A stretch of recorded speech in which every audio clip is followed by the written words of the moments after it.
Thank you Lord. धन्यवाद देते हैं जीवित परमेश्वर पिता। प्रभु आपका धन्यवाद देते हैं सर्वशक्तिमान परमेश्वर पिता, धन्यवाद देते हैं। हालेलुया, स्तुति हो। मेरे प्रियजनों, भाई एवं बहनों, मैं आपका धन्यवाद देता हूँ कि आपने प्रभु यीशु मसीह को आपने ग्रहण किया। और मैं आशा रखता हूँ कि यीशु मसीह जो है आपको, आपके परिवार को अच्छा रखा होगा। प्रभु यीशु मसीह के मधुर और मीठे नाम से आप सबों को जय मसीह की। हम खुदा का धन्यवाद देते हैं कि खुदा ने हमें, हमारे परिवार को सुरक्षित रखा है, क्योंकि परमेश्वर ही है जो हमारे हर एक ज़रूरतों को पूरा करता है, हमें संभालता है, हमें बचाता है मेरे प्रियो, और हमारी ओर से लड़ता है। हम जानते हैं मेरे प्रियो कि आज जो हम कौन से दौर में गुजर रहे हैं, आज सताव के दौर में हैं। और आज सताव जो है हर एक लोगों के जीवन में सताव है। कहीं न कहीं से हम देखते हैं मसीह लोगों के जीवन में सताव तो है, लेकिन इस सताव का सामना हम कैसे करेंगे, आज हम इस बातों को वचन के द्वारा देखेंगे। पहली बात है सताव क्या है, हम इसको देखेंगे। सताव जो है मेरे प्रियो, वो किसी भी प्रकार की सताव हो सकती है। पैसे की सताव हो सकती है कि आपके घर में पैसे की कमी है, आप कर्ज में हैं, आपको खाने के लिए पैसे नहीं मिल रहे हैं, आपको काम धंधे जब करते हैं तो उसमें पैसे आपको नहीं मिलता है। इस प्रकार के सताव भी हैं और शारीरिक सताव भी हैं, जैसे बीमारी हो गया, नाना प्रकार के कैंसर रोग, बीमारी हो गया, रोग हो गया, दुष्ट आत्मा से ग्रसित हो गया, और नाना प्रकार के रोग बीमारी हैं। और हम जानते हैं, और सामाजिक सताव भी होती है, गांव से निकाल देना, गांव में जो है पानी तेल बंद कर देना, लोगों की बातें ना करना, मतलब सामाजिक सताव है।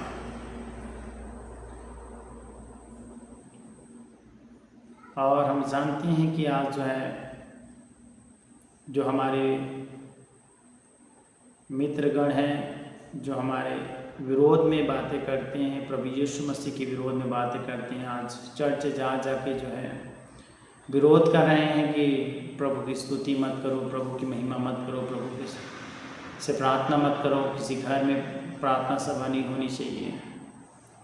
मेरे प्रियो, ये तो हमारा मौलिक अधिकार है, क्योंकि संविधान में हमें यह बातें दिया गया है कि हम स्वतंत्र रूप से हम जो है प्रार्थना आराधना कर सकते हैं। फिर भी मेरे प्रियो, आज हम सताव के दौर में हैं। आज हमें जो है सताया जा रहा है कई प्रकार का। तो मेरे प्रियो, इस समय, इस घड़ी जो है हम बहुत ही गंभीर विषय की ओर जा रहे हैं। आज हम सीखेंगे, जब सताव जब हमारे जीवन में है तो हमें करना क्या चाहिए, उसका सलूशन क्या है, हम उसे कैसे अपने जीवन से दूर कर सकते हैं इन सतावों को। तो मेरे प्रियो, आज हम वचनों के द्वारा सीखेंगे कि प्रभु का वचन हमें इस सताव के विषय में क्या कहता है। क्योंकि मेरे प्रियो, हमने देखा, पिछली वीडियो में देखा कि सताव जो है इस बीते संडे में सताव हुई, और वहाँ के बहनों ने जो है सताव का सामना किया, और मेरे यहाँ भी सताव हुआ। और हम लोग भी प्रभु में बहुत आनंदित है, क्योंकि प्रभु ने कहा कि जब मुझे सताया गया तुम्हें भी सताए जाएंगे। और वचन कहता है मेरे प्रियो, 2 तीमुथियुस में लिखा है तीनों बारा कहता है कि जो भक्ति का जीवन जिएंगे वो सताए जाएंगे। तो मेरे प्रियो, सताओ तो हमारा भाग है। जिस प्रकार परमेश्वर का अनुग्रह हमारी भाग है, परमेश्वर की आशीष हमारी भाग है, परमेश्वर का उद्धार हमारी भाग है मेरे प्रियो, उसी तरह सताओ भी एक हमारा भाग है। सताओ तो होना ही है, लेकिन सताओ के समय हमें करना क्या है, इस बातों को आज हम देखेंगे वचन के द्वारा। और जब हमारे जीवन में वचन काम करता है मेरे प्रियो, तब सताव जो है हमारे जीवन से हटते जाता है।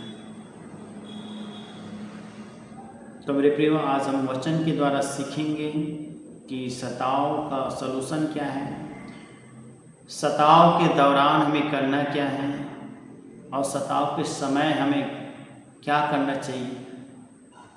तो इस बारे में हम देखेंगे वचन के अनुसार। तो हम देखेंगे मेरे प्रिय एक कहानी के विषय में देखेंगे, हम एस्तर के विषय देखेंगे। एस्तर की पुस्तक से हम देखेंगे, वचन को पढ़ेंगे और सुनेंगे। और मेरे प्रियो, इस वचन में आप बने रहिए, क्योंकि यह वचन अद्भुत है, क्योंकि वचन के द्वारा ही हमारा निवारण है, वचन के द्वारा ही हम विजय पा सकते हैं, वचन के द्वारा ही हमें हिम्मत आती है, बल आती है, क्योंकि वचन ही है जो हमारे जीवन, हमारी परिस्थितियों को बदल सकती है। तो मेरे प्रियो, आइए हम वचन खोलेंगे, एस्तर की पुस्तक निकालेंगे और 3 अध्याय से हम पढ़ेंगे आज जो है वचन को, कि कैसे जो है जो एक शत्रु था, हामान व्यक्ति था, वो कैसे यहूदियों के साथ जो है बर्ताव किया और कैसे षड्यंत्र रचा। वहाँ पे एक व्यक्ति था जिसका नाम मेरे प्रिय हम बाइबल से पढ़ेंगे, और हम सभी लोग बाइबल निकाल लेंगे, 3 अध्याय 1 पद से पढ़ेंगे। इन बातों के बाद राजा सरेश ने अगागी हम्मदाता के पुत्र हामान को उच्च पद दिया और उसको महत्व देकर उसके लिए उसके साथी हाकिमों के सिंहासनों से ऊंचा सिंहासन ठहराया। राजा के सब कर्मचारी जो राजभवन के फाटक में रहा करते थे, वे हामान के सामने झुक कर दंडवत किया करते थे, क्योंकि राजा ने उसके विषय ऐसी आज्ञा दी थी। परंतु मोर्देकै न तो झुकता था और न उसको दंडवत करता था। तब राजा ने कर्मचारियों जो राजभवन के फाटक में रहा करते थे, उन्होंने मोर्देकै से पूछा, तू राजा की आज्ञा का क्यों उल्लंघन करता है। जब वे उससे प्रतिदिन ऐसा ही करते रहे और उसने उनकी एक ना मानी, तब उन्होंने यह देखने की इच्छा से कि मोर्देकै की यह बात चलेगी कि नहीं, हामान को बता दिया। उसने उनको बता दिया था कि मैं यहूदी हूँ। जब हामान ने देखा कि मोर्देकै नहीं झुकता और न मुझको दंडवत करता है, तब हामान बहुत ही क्रोधित हुआ। उसने केवल मोर्देकै पर हाथ उठाना अपनी मर्यादा से कम जाना, क्योंकि उन्होंने हामान को यह बता दिया था कि मोर्देकै किस जाति का है। इसलिए हामान ने सरेश के साम्राज्य में रहने वाले सारे यहूदियों को भी मोर्देकै की जाति जानकर नष्ट कर डालने की युक्ति निकाली। राजा सरेश के 12वें वर्ष के निसान नामक पहले महीने में हामान ने आदार नामक 12वें महीने तक के एक दिन और एक महीने के लिए अर्थात चिट्ठी अपने सामने डलवाई। तब हामान ने राजा सरेश से कहा, तेरे राज्य के सब प्रांतों में रहने वाले देश देश के लोगों के मध्य में तीतर बीतर और छिटकी हुई एक जाति है, जिसके नियम और सब लोगों के नियमों से भिन्न हैं, और वे राजा के कानून पर नहीं चलते। इसलिए उन्हें रहने देना राजा को लाभदायक नहीं है। यदि राजा को स्वीकार हो तो उन्हें नष्ट करने की आज्ञा लिखी जाए, और मैं राजा के भंडारियों के हाथ में राज भंडार में पहुंचाने के लिए 10,000 की कार चांदी दूंगा। तब राजा ने अपनी अंगूठी अपने हाथ से उतार कर आगागी हमदाता के पुत्र हमान को, जो यहूदियों का बैरी था, दे दी। और राजा ने हमान से कहा, वह चांदी तुझे दी गई है, और वे लोग भी, ताकि तू उनसे जैसा तेरा जी चाहे वैसे ही व्यवहार करे। मेरे प्रियो, आपने हमें वचन सुना है। इस वचन के द्वारा हम यह सीखते हैं मेरे प्रियो कि हमारा जो शत्रु है वो हमेशा षड्यंत्र करता है। क्यों? क्योंकि हम जो है मेरे प्रियो प्रभु के लोग हैं, प्रभु के जन हैं। आज हम भक्ति का जीवन जी रहे हैं, इसीलिए आज जो हमारा विरोधी है कोई मनुष्य नहीं है, कोई इंसान हमारा विरोधी नहीं है। बाइबल बताती है, न हाड़ा न मांस न लहू से हमारा युद्ध नहीं, हमारी लड़ाई अंधकार के हाकिमों से, उनकी सेनाओं से है। मेरे प्रियो,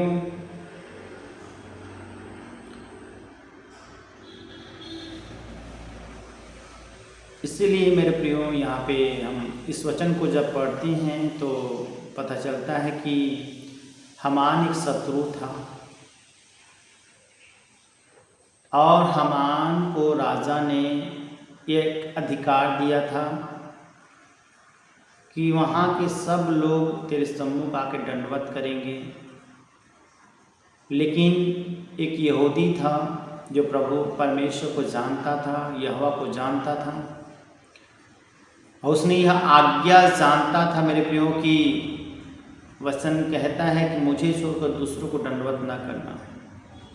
इसीलिए जो है मुर्दके जो है उनके सामने झुकता नहीं था, क्योंकि वो परमेश्वर के वचन को जानता था। मुर्दके जो है परमेश्वर का भय मानता था, परमेश्वर का डर मानता था, वो भक्ति का जीवन जीते थे। इसीलिए मेरे प्रियो वहाँ पे जो हमान था, जब उसे देखा कि सब लोग मेरे सामने झुकते हैं, लेकिन हमान जो यहूदी था, यहूदी का अर्थात होता है परमेश्वर का जन, परमेश्वर को जानने वाला, यहोवा को जानने वाला, यहोवा के भय को मानने वाला। हम जानते हैं यीशु मसीह जो है यहूदी जातियों में ही पैदा हुआ था। मेरे प्रियो, जब उसने देखा कि वह जब जब उसके सामने आता तो उसे दंडवत नहीं करता था, जब जब भी उसके सामने मुर्दके आता था उसे दंडवत नहीं करता, उसे बहुत क्रोध लगता था, बहुत गुस्सा लगता था। ठीक उसी प्रकार जिस तरह में है मेरे प्रियो, हम जानते हैं कि आज संसार के लोग जो है मसीह लोगों के ऊपर कितना गुस्सा है, क्रोध है, क्योंकि हम उसके रीति पे नहीं चलते,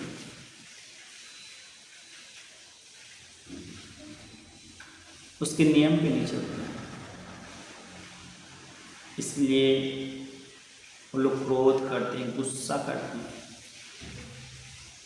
शैतान जैसा चाहता है वैसे हम नहीं करते हैं, इसीलिए उसको गुस्सा है, इसीलिए क्रोध है मेरे प्रिय। जिस तरह हामान को गुस्सा आया, क्रोध आया, क्यों? क्योंकि उसको दंडवत नहीं किया गया। और परमेश्वर ने आज्ञा दिया था मूसा को कि मुझे छोड़ के दूसरों को दंडवत ना करना, मुझे छोड़ के दूसरों को परमेश्वर ना कहना। इसीलिए मेरे प्रियो वहाँ पे जो है उसको क्रोध आया कि यहूदी जाति है, तो उसने षड्यंत्र रचा कि मैं केवल एक ही व्यक्ति को नहीं परंतु पूरी यहूदी जाति को नष्ट करूँगा। योजना बनाया, और योजना बनाने के बाद जो है उन्होंने राजा से आज्ञा लिया कि जितने एक जाति है उन जातियों को क्या किया जाए, नष्ट कर दी जाए, क्योंकि वे जो है अलग नियम में चलते हैं, अलग विधि पे चलते हैं। और राजा ने हामान को पूरा अधिकार दे दिया, और राजा ने कहा हामान बस राजा ने कहा ताकि तू उनसे जैसा तेरा जी चाहे वैसा ही व्यवहार करे। मेरे प्रियो, इसलिए हामान जो है, मेरे प्रियो,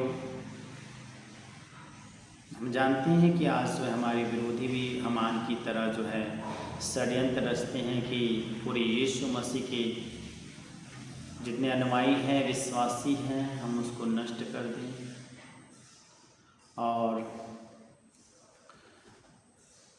प्रार्थना है, संगति है, सबको जो है हम लोग क्या कर दें, बंद करवा दें। मेरे प्रियो, बहुत सारे लोग यीशु मसीह को विरोध किए, लेकिन जितना विरोध हुआ उतना यीशु मसीह का नाम और फैलता गया मेरे प्रियो। ठीक हामान ने वैसे षड्यंत्र रचा कि पूरे यहूदी जाति को नष्ट कर दिया जाए। लेकिन मेरे प्रियो, मैं आपको बता देना चाहता हूँ कि जब मुर्दके के पास यह ऑप्शन आया, यह गंभीर समस्या आया, गंभीर सताव आया, तो उन्होंने क्या किया।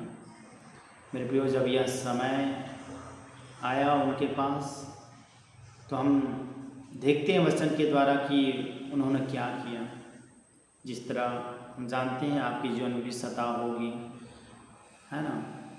आपने सुना सताव कई प्रकार की हो सकती है, आर्थिक सताव भी हो सकती है, शारीरिक सताव भी हो सकती है, सामाजिक सताव भी हो सकती है, पॉलिटिकल सताव भी हो सकती है, और हमारे विरोधियों के द्वारा भी सताव हो सकती है। तो मेरे प्रियो, जैसे कि हामान के जीवन में सताव आया तो घबरा गया होगा, डर गया होगा।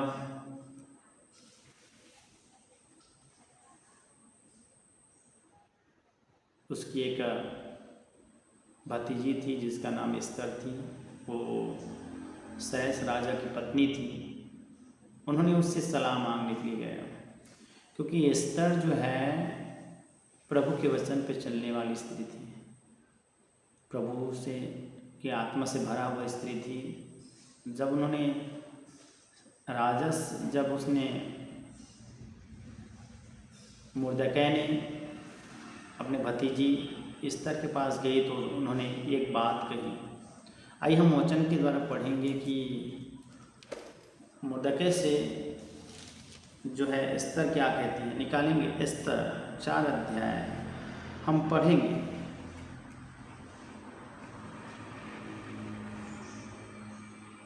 हम 14 से पढ़ें। तब एस्तर ने मुर्दकै के पास यह कहला भेजा, तू जाकर सुसन के सब यहूदियों को इकट्ठा कर और तुम सब मिलकर मेरे निमित्त उपवास करो और 3 दिन रात न तो कुछ खाओ और न कुछ पियो। मैं भी अपनी सहेलियों सभी सहित उसी रीति से उपवास करूँगा। देख लीजिए मेरे प्रियो, जब हामान के जीवन में, मुर्दकै के जीवन में जब यह तकलीफ आया हामान के द्वारा, तो मेरे प्रियो एस्तर ने एक सलाह दिया कि क्या करो, उपवास करो और प्रार्थना करो, क्योंकि प्रार्थना ही है, उपवास ही है जो हम अपने शत्रु से लड़ सकती हैं। क्योंकि हमारा शत्रु जो है मनुष्य नहीं है, हाड़ा न मांस नहीं है, लहू नहीं है। हमारी लड़ाई जो है, शत्रु जो है दुष्ट आत्मा है, अंधकार के हाकिम है। तो मेरे प्रियो, हम उससे लड़ना है तो हमारे जीवन में प्रार्थना और उपवास होना बहुत ज़रूरी है। अगर आपके जीवन में उपवास और प्रार्थना नहीं है ना, तो आप कभी भी अपने शत्रु पे विजय नहीं पा सकते हैं।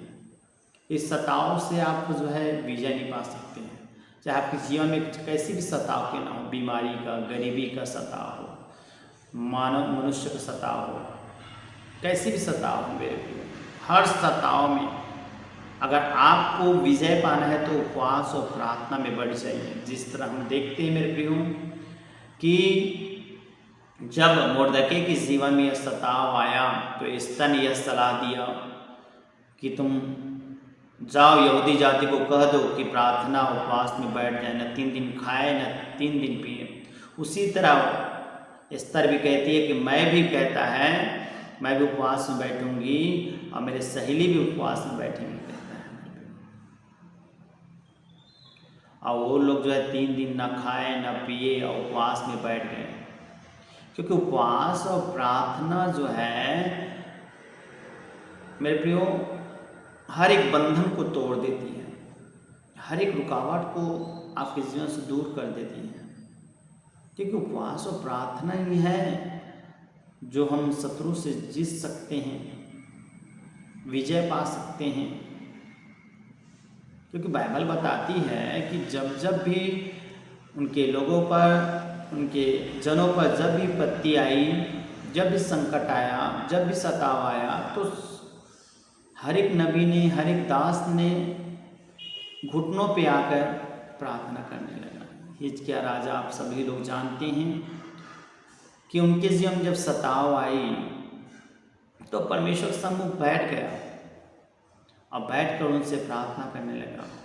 और जितने उसके शत्रु थे मेरे प्रियो, परमेश्वर ने स्वर्ग से आग गिराया और शत्रु को बुरी तरह नष्ट कर दिया। तो प्रार्थना ही है जो आपको सताव से दूर कर सकती है, सताव से आप जीत सकते हैं। चाहे शारीरिक सताव हो, चाहे आर्थिक सताव हो, चाहे सामाजिक सताव हो, है ना, चाहे कोई भी और किसी भी प्रकार के सताव हो मेरे प्रियो, आपको अगर जीतना है तो उपवास और प्रार्थना में बैठ जाइए। क्योंकि प्रार्थना जो है परमेश्वर ने कहा है अपने चेलों को, जब हम देखते हैं कि एक व्यक्ति था जो मिर्गी का बीमारी था, जब उसके पास उनके पिता उसे लेकर आए उनके चेलों के पास, और जब उस मिर्गी की बीमारी को, दुष्ट आत्मा को निकाल नहीं पाए, तब यीशु मसीह कहता है, हे अविश्वास, मैं कब तक तेरे साथ रहूँगा। तब उनके चेलों ने पूछा कि हम कैसे निकाल नहीं पाए, तो उन्होंने कहा, बिना प्रार्थना, बिना उपवास के जाती नहीं जाती है।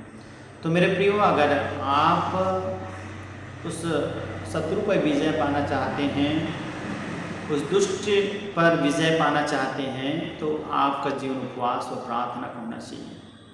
आप घुटनों में आ जाइए प्रभु के पास। जिस तरह जो है मुर्दकै जो है उपवास करने लगा, एस्तर भी उपवास करने लगी, प्रार्थना में बैठ गई। पूरे यहूदी समाज जो है, यहूदी मतलब होता है प्रभु के मानने वाले। तो मेरे प्रियो, आज हमें ज़रूरत है कि हम इकट्ठे होकर जो है उपवास में बैठ जाएं, प्रार्थना में बैठ जाएं, पूरी कलीसिया जो है, ताकि इस सताव के समय में हम विजय पाएं। अगर आपको विजय पाना है, जय पाना है अपनी बीमारी से, अपनी गरीबी से, इन सताओं से, तो मेरे प्रियो आप जो है उपवास और प्रार्थना में बैठ जाइए, प्रभु की उपस्थिति में बैठ जाइए।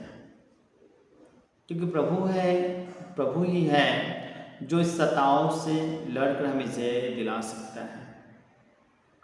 क्योंकि वचन में लिखा है, तुम्हारी लड़ाई मैं लड़ूंगा, तुम चुप रहो, लिखा है। चुप रहने का अर्थात क्या है? प्रार्थना में बैठ जाना, बस, और उपवास में बैठ जाना। प्रभु आपकी लड़ाई लड़ेगा। जिस तरह जो है मुर्दकै जो है उपवास में बैठ गया, इस तरह उपवास में बैठ गई। तब आइए देखते हैं मेरे प्रियो, जब वो दोनों उपवास में बैठ गए तो उसका परिणाम क्या हुआ, हम देखेंगे वचन के द्वारा। बाइबल बताती है,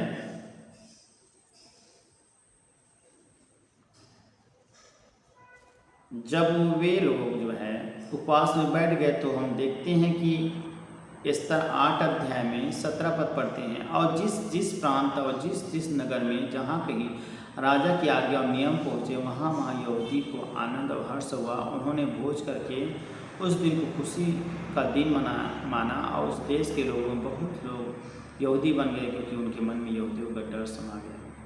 मेरे प्रियो, हम जानते हैं हामान की हालात क्या हुआ। जिस फांसी को उसने बनाया था यहूदी जातियों के लिए, उसी फांसी पे उसको लटका दिया गया, उनके पूरे परिवार को लटका दिया गया। और यहूदी जातियों का डर जो है उनमें समा गया, और कई लोग यहूदी बन गए। ऐसा ही होगा मेरे लिए। जैसे हम उपवास में बैठेंगे, प्रार्थना में बैठेंगे, आज हमारा जितने गांव में, मोहल्ले में, परिवार में, समाज में, रिश्तेदार में जितने विरोधी हैं मेरे प्रियो, आप बिलीव कीजिए कि वो प्रभु से डरेंगे और कई लोग जो है प्रभु को अपनाएंगे।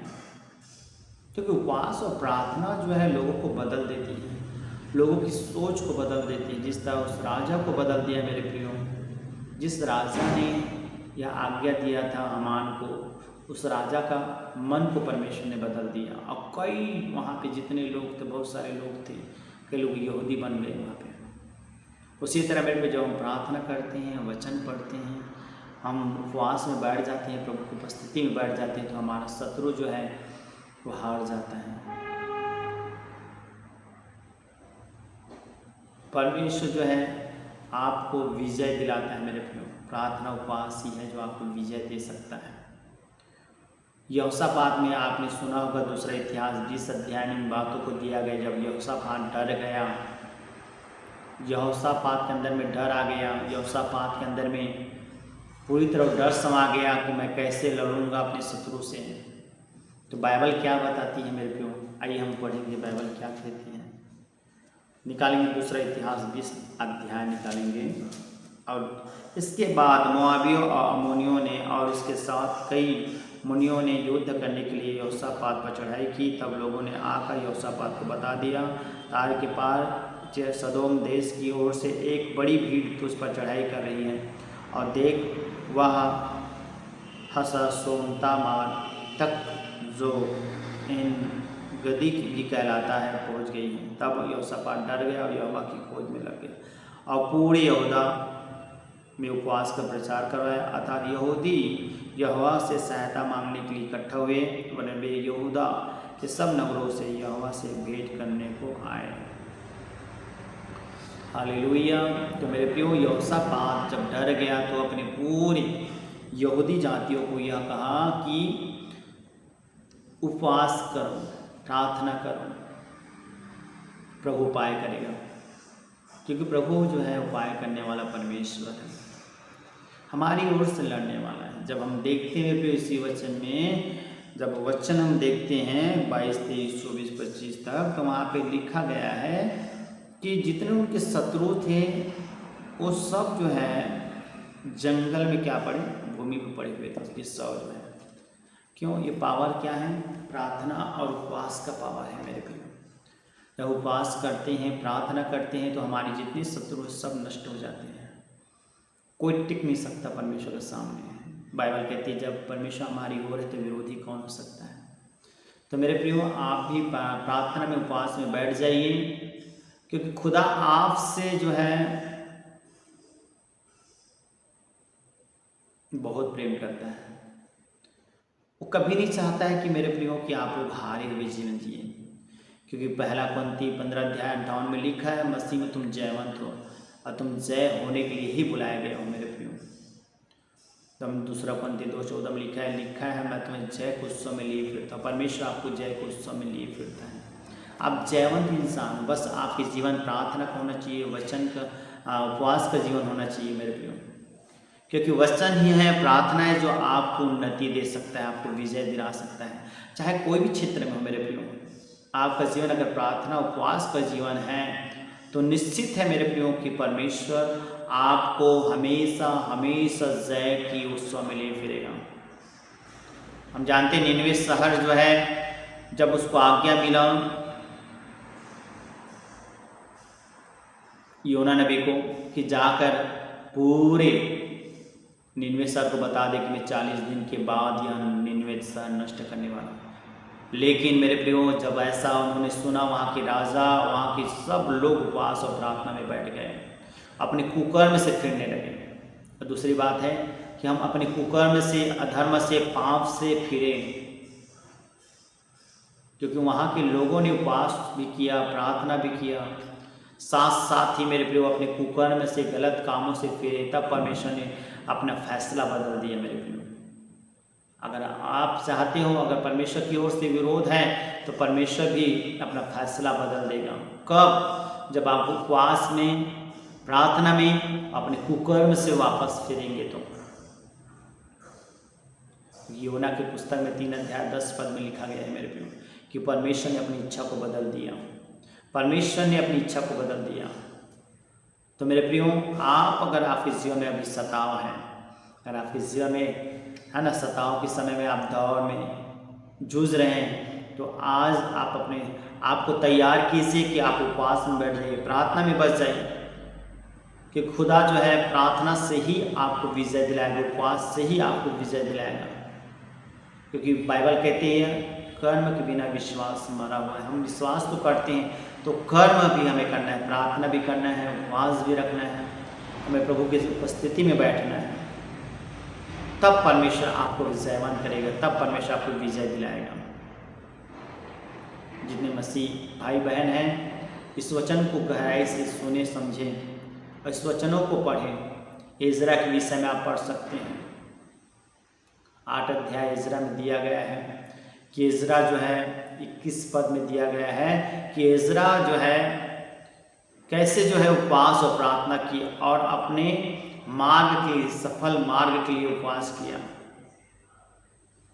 अगर आपको सफल मार्ग चाहिए, आपको अच्छा जीवन चाहिए, अच्छी लाइफ चाहिए, अच्छी बेस्ट हेल्थ चाहिए, बेस्ट जीवन चाहिए, तो मेरे प्रियो परमेश्वर से प्रार्थना उपवास में बढ़ जाइए। क्योंकि मेरे खुद का टेस्टमनी है, मैं जब उपवास और प्रार्थना करता हूँ, प्रभु मेरे लिए उपाय करता है, मेरे मार्ग खोलता है, मेरे रास्ता खोलता है, और प्रभु ने मुझे बेस्ट रखा है। इसलिए हमेशा जो है हमें उपवास और प्रार्थना में चलना है, अपने जीवन को प्रार्थना उपवास का जीवन बनाना है, और गलत कर्मों को छोड़ना, बुरे कामों को छोड़कर हमें प्रभु में बने रहना है। हमें डरना नहीं है मेरे प्रियो, बल्कि और ज़्यादा से ज़्यादा हम प्रार्थना उपवास में रहें, क्योंकि प्रभु यही चाहता है कि हम प्रार्थना उपवास में रहें। क्योंकि यीशु मसीह शीघ्र आने वाला है, यीशु मसीह का आगमन निकट है। तो इसीलिए मेरे प्रियो हम उपवास और प्रार्थना में बढ़ जाएं, ताकि आने वाली जो विपत्ति है उसकी हम सामना कर सकें। उपवास और प्रार्थना रहा तो निश्चित है कि हमारा जो शत्रु है वो हमें छू नहीं सकता है, जो बीमारी है, जो रोग है, हमें छू नहीं सकता है। तो मेरे प्रियो, आप ढाढ़स बांधिए, हिम्मत रखिए कि और ज़्यादा से ज़्यादा प्रभु के वचन के द्वारा सीखें, ज़्यादा जब प्रभु के वचन को मनन करें, प्रभु के साथ बैठें, संगति में बैठें। निश्चित है मेरे प्रियो, इस वचन को सुनकर प्रभु आपको आशीष दिया। मैं आशा रखता हूँ कि आपने इस वचन को बहुत गहराई से सुना है और आपने आशीष पाई होगी। आइए हम दुआ करें। जीवित परमेश्वर पिता, जिंदा जलाली खुदा परमेश्वर पिता, मैं तुझसे प्रार्थना करता हूँ प्रभु, जितने लोग प्रभु इस वचन को सुने हैं मेरे खुदा, उन सबको प्रभु जी विजय दिला पिता, जयवंत का प्रभु जी पिता, इनका जीवन पिता प्रार्थना उपवास का जीवन हो जाए पिता परमेश्वर पिता, ताकि प्रभु यह हर एक पिता सताव में प्रभु से पिता विजय पाए, प्रभु जयवंत होने पाए खुदा परमेश्वर। प्रभु मैं तुझसे प्रार्थना करता प्रभु जी, यीशु के नाम से इन सबों को तो आशीष दे, चाहे बीमारी का सताव, चाहे आर्थिक सताव, चाहे शारीरिक सताव प्रभु जी पिता परमेश्वर, चाहे सामाजिक सताव, प्रभु सब में प्रभु विजय दिला। प्रभु जो भी प्रभु निर्णय ले प्रभु उपवास और प्रार्थना का, प्रभु उनकी निर्णय में प्रभु तो सहायता कर, प्रभु उनकी अगुवाई कर प्रभु, ताकि प्रभु और भी प्रभु में और प्रभु की शक्ति में बलवंत होते जाए। यीशु के नाम से प्रभु सबको आशीष करें। आमीन आमीन।